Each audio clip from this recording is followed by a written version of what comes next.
저희 고진감래라는 말이 보여지듯 옛날이나 지금이나 사람이 고생 끝에 낙이 오기를 바라는 마음은 동일한 것 같습니다.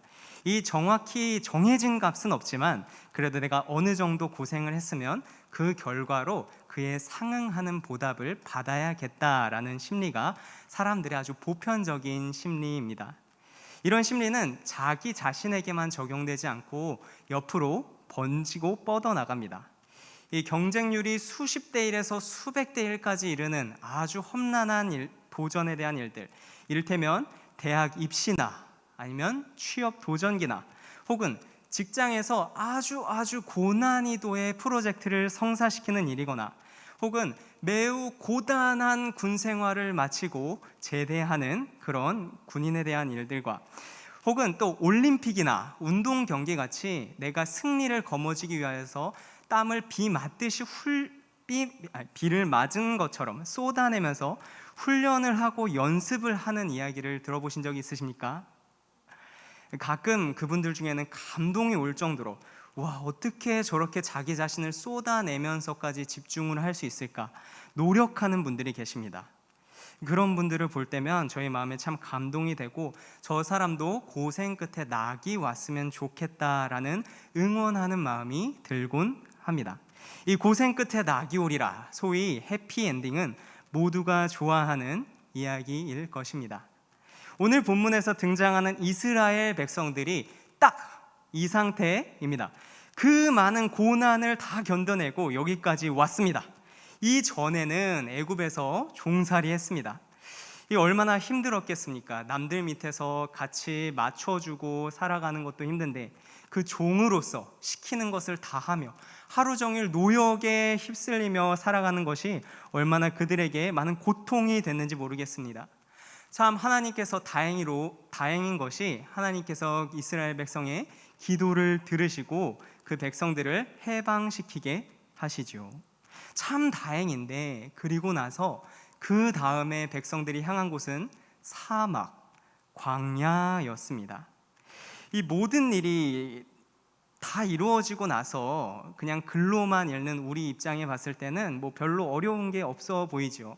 그냥 뭐 하나님께서 다 준비해 주셨고 그때마다 이기게 하셨고 뭐 보아하니 구름 기둥 불기둥도 내려주시고 만나와 메추라기도 내려주시고 물도 나게 하시고 뭐 옷과 신발도 해지지 않게 계속 몇십 년을 신듯 해지지 않게 해주셨다는 것을 보니 와, 역시 하나님께서 함께 하시면 부족한 것이 없구나라고 볼 수도 있겠지만 이것이 당시의 이스라엘 사람들이 마주했다면 진짜로 거기 서서 그 사건을 온몸으로 마주한 사람의 입장에서 보면 고생도 아주 이런 고생이 없습니다. 일단 광야, 사막입니다. 우리나라엔 참 사막이 없어서 감사하다는 생각을 개인적으로 하게 되는데요. 실제로 광야를 가보면 햇볕을 받아 뜨겁게 달궈진 모래, 돌산 정도가 있고 그리고 밤이 되면 차갑게 식은 모래 평지 정도 말고는 내놓을 게 없습니다. 눈에 보이는 게 딱히 없습니다. 내가 여기서 가만히 있다가는 곧 죽을 것 같은데 뭘 해서라도 좀 살아남을 수 있을까라는 생존 본능을 자극하게 하는 곳이 바로 광야입니다. 이 애굽 땅에서 나온 그 많은 사람들이 의식주를 해결할 수 있는 재료들이 거의 없고 눈에 잘 보이지도 않습니다. 하나님께서 입혀주시고 먹여주셨으니 다행이지 아무런 대비 없이 나왔다면 그 많은 사람들은 사막에서 견딜 수 없었을 것입니다. 심지어 이스라엘 백성들은 광야 생활을 지내면서 주위로부터 환영받는 민족도 아니었습니다. 이 척박한 환경일수록 서로를 도와가면서 힘내면서 으쌰으쌰 했으면 좋았겠지만 광야의 분위기는 절대로 그렇지 않았습니다. 그냥 도움을 못 받는 정도가 아니라 종종 전쟁을 해야만 했습니다. 한번 상상을 해봅시다. 그 땅에서 태어났고 이미 그 환경을 너무 잘 알고 있고 훈련이 잘 된 정규군과 하나님께서 일단 광야로 인도하셔서 나온 내가 맞붙으면 누가 이길까요? 물론 결과를 다 알고 있는 우리들은 하나님께서 함께 하시는 이스라엘 백성이 이겼다라고 말하겠지만 사실 그 현장에 있는 사람들은 정말 한 걸음 한 걸음 내디딜 때마다, 사건이 하나하나 터질 때마다 사활을 건 싸움을 해야만 했습니다. 그래서 때로는 하나님 이렇게 고생시킬 거면은 차라리 애굽에 그냥 두시지 그랬습니까? 이렇게 불평도 하고요. 눈에 안 보이는 하나님은 불안하니까 눈에 보이는 금송아지를 만들어서 하나님을 대체하려고도 했었습니다.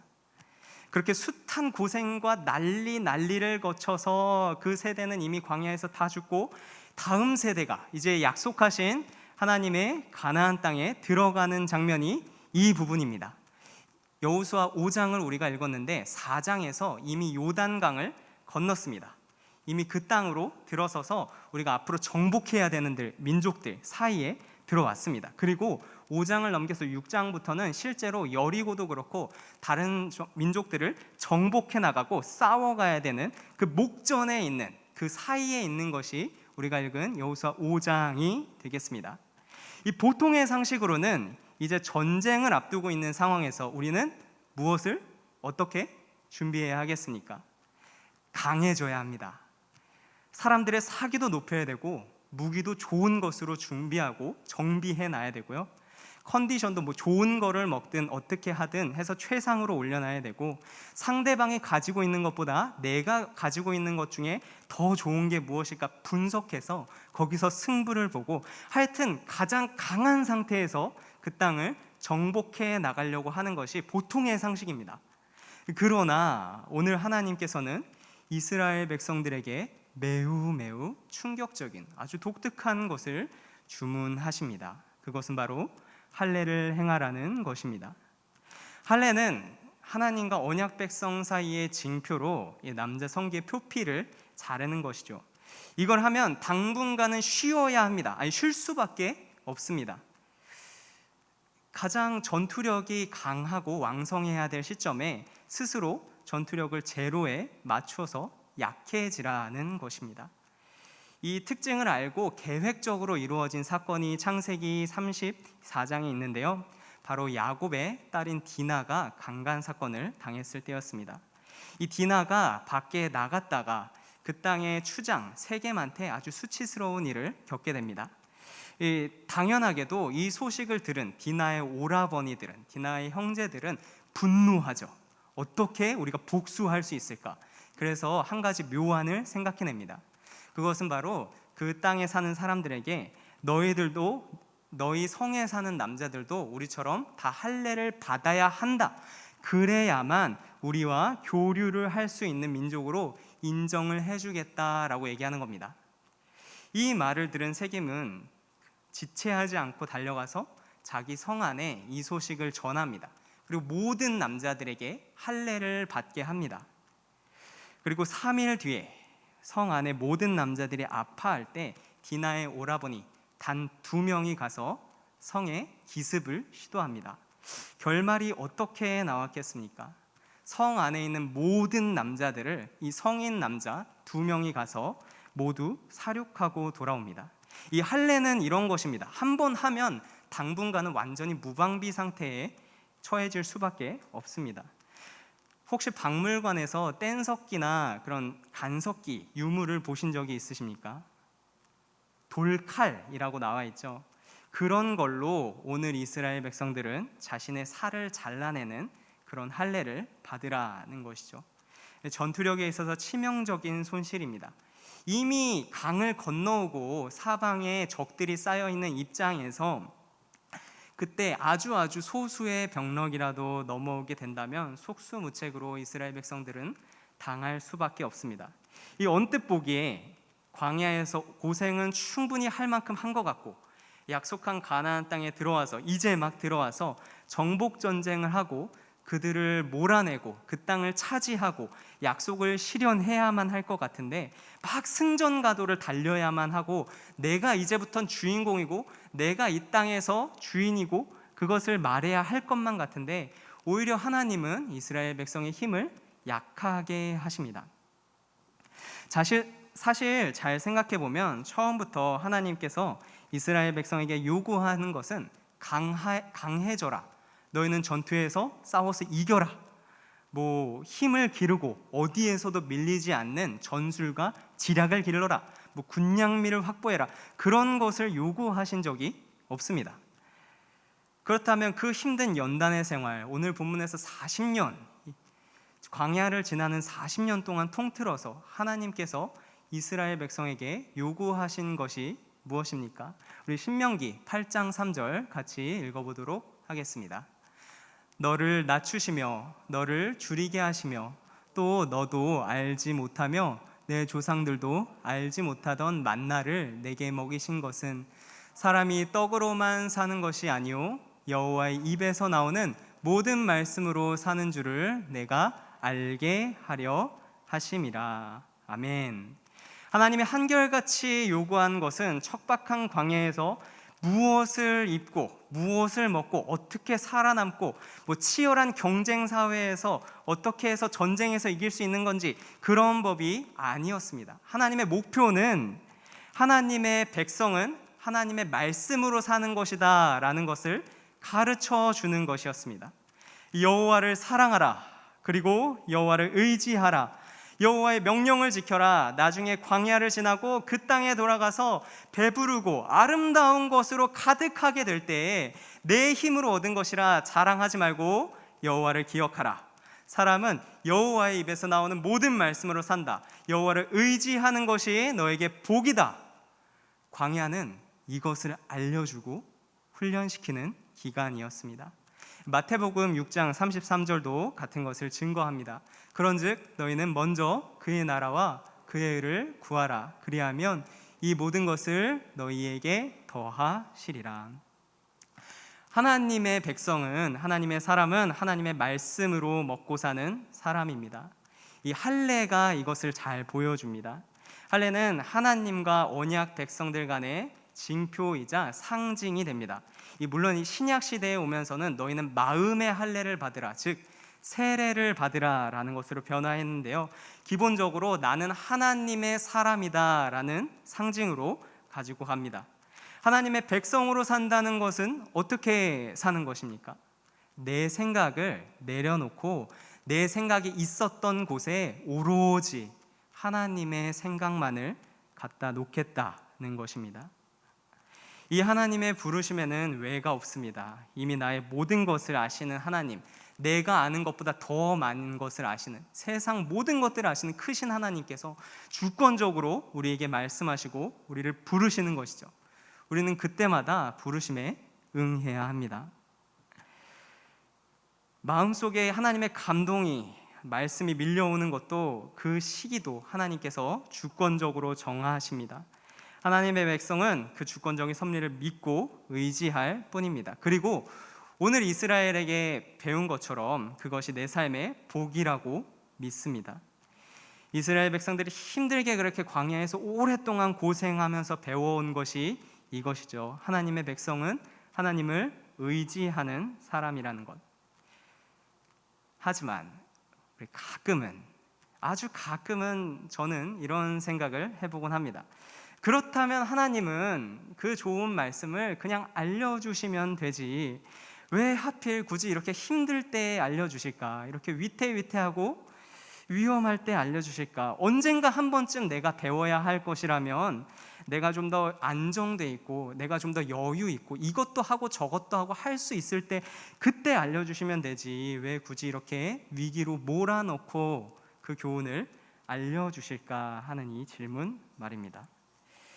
이것이 여호수아의 상황에서는 이스라엘 백성들이 요단강을 건너기 전에 광야에서 자기들끼리만 있을 때 할례를 받았으면 어땠을까? 좀 더 안전한 환경에서 언약 백성이 되고 상징도 갖고 서로 이렇게 돌봐주고 좀 더 좋지 않았을까 하는 그 생각입니다. 많은 자료들을 찾아봤는데 학자들은 이 물음에 대해 조심스럽게 이렇게 대답을 합니다. 아마 안전한 환경에서 이스라엘 사람들이 할례를 받고 고난을 받고 했다면, 거기서 약해졌다면 이스라엘 사람들은 그때 받는 그 아픔, 그때 받는 우울함, 그때 받는 고통 때문에 더 낙담하고 실망하였을 것이다, 믿음을 더 잃었을 것이다 라고 얘기합니다. 이 하나님 앞에 가장 순종하기 좋을 시기는 따로 정해져 있고, 그것은 고난을 받을 때라는 것이죠. 사람은 고난을 마주 보기 굉장히 싫어합니다. 그래서 고난을 마주하고 피하지 않고 정면으로 이렇게 부딪혀서 묵상해야만 알 수 있는 그런 심도 깊은 교훈은, 견딜 수 있고 내가 피해갈 수 있고 하면은 마주하지 않습니다. 어떻게 하면 최대한 안 아프게 돌아갈 수 있을까를 생각하는 것이 사람이지, 고난을 직시하는 경우는 거의 없습니다.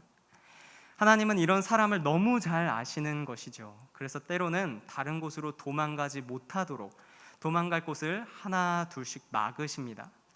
궁지로 몰아만 가십니다. 그리고 끝까지 몰리면 더 이상 도망갈 데가 없으면 그때 피해갈 수 없는 말씀을 주십니다. 다른 것을 핑계대고 어물쩍 넘어가지 못하도록 오로지 하나님 앞에 나와서 이 문제에 대해 아뢰고 기도로 뚫어나갈 수 있도록 그때의 아뢰입니다.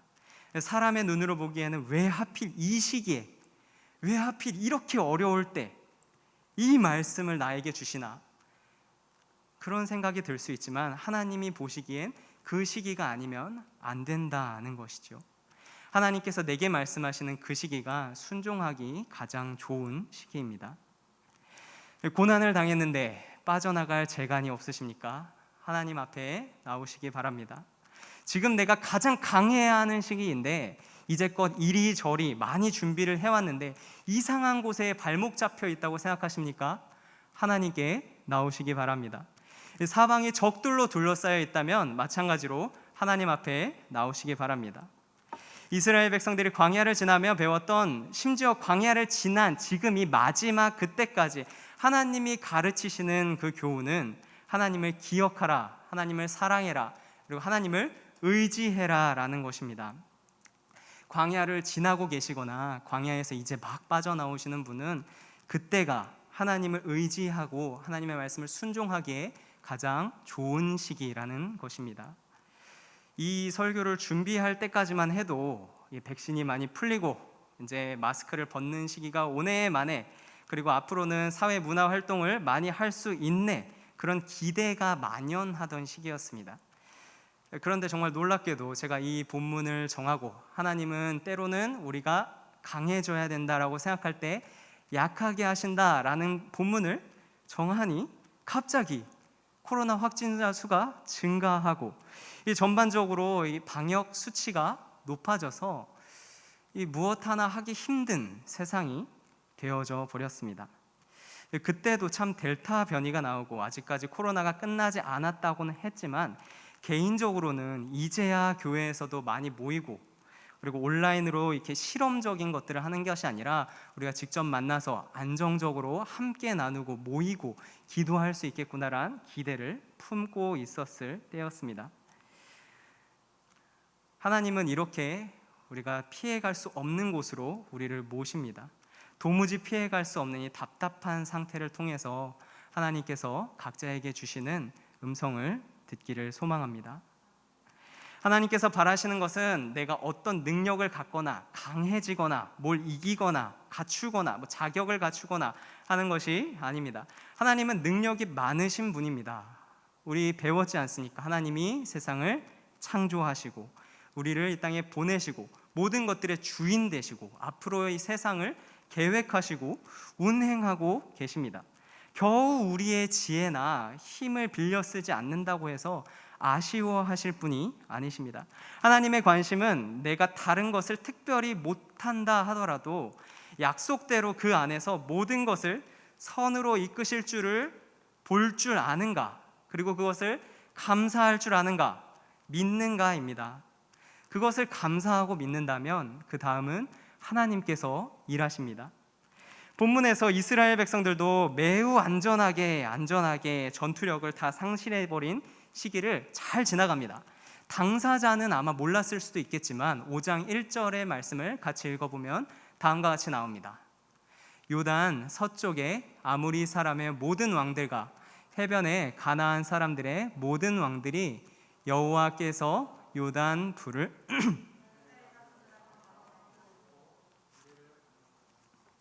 우리를 건너게 하셨음을 듣고 마음이 녹았고,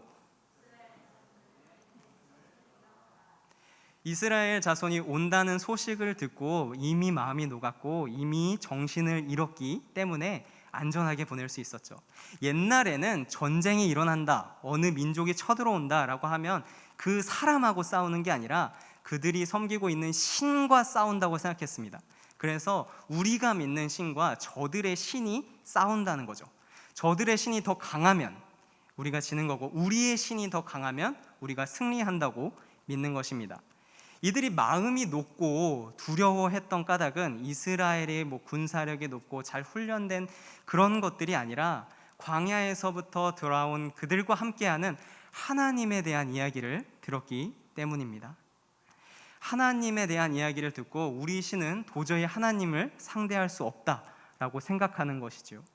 나는 약해져 있지만, 이스라엘 백성들은 약해져 있지만 나와 함께 하시는 하나님이 살아계시기에 하나님이 강하신 분이시기 때문에 말씀대로 순종해도 괜찮은 것입니다. 9절에 보니 이제야 애굽의 수치를 떠나가게 한다라는 말씀도 나옵니다. 애굽도 그렇고 제 생각엔 다른 민족들도 그랬을 것 같은 상상이 드는데요. 다른 민족들도 하나님을 알기 전에는 이스라엘 백성만 봤을 때는 아마 비웃었을 것입니다. 이렇게 거창하게 이렇게 애굽에서부터 나와서 시작하더니 결국에 광야만 뺑뺑 돌고 40년 동안 어디 가지도 못하고 그 안에 계속 갇혀 있는 것만 같고 안쓰러워 보이면서 이런 생각이 들었을 수도 있을 것입니다.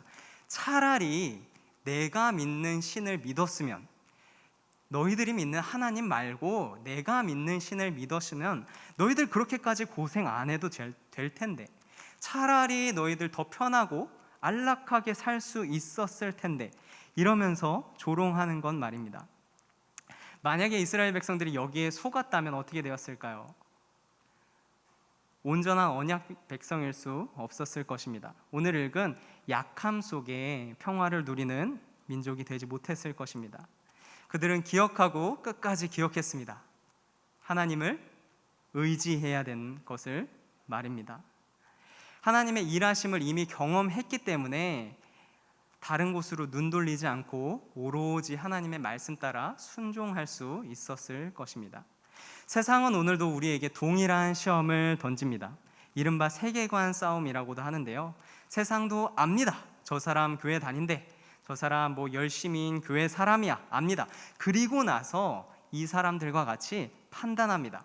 저 사람 교회를 믿지 말고 차라리 내가 믿는 대로 세상을 살아가면 훨씬 더 잘 살 수 있을 것 같은데, 내가 아는 대로 살아가면 저 사람 훨씬 더 잘 될 수 있을 것 같은데 하고 말입니다.